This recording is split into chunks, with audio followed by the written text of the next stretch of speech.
Hurst Park had a lot of royal attendance over the years. I've put some photos up in our exhibition of the Queen Mother and the Queen visiting in the 50s. Could you outline exactly why it shut down in 1962? Because it just seems quite odd that it seemed very popular and then it suddenly shuts down. Yeah,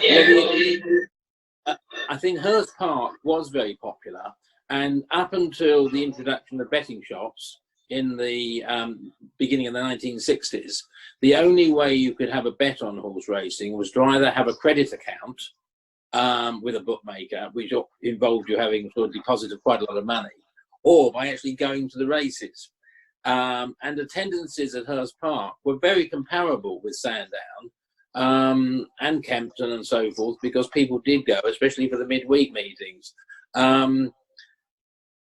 There was always a concern that when the betting shops came on the high street, it would affect racecourse attendances, and that has proved to be the case, particularly midweek. And I think what happened at Hurst Park was basically that the directors got an offer for building on the site that they couldn't refuse, and it was attractive to the shareholders to get rid of the course.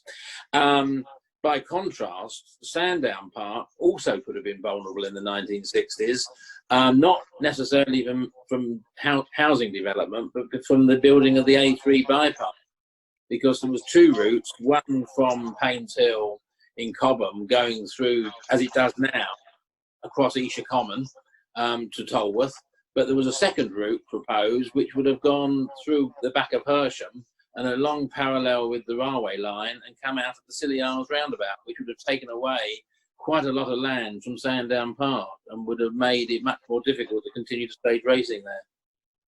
I had no idea about that. Yeah, that's really interesting actually, because I think always kind of compare Sandown to Hurst Park, in that Sandown's the one that keeps going and Hurst Park's the one that gets closed and is like the unsuccessful one. But actually, it's quite interesting that they're both in jeopardy at that time.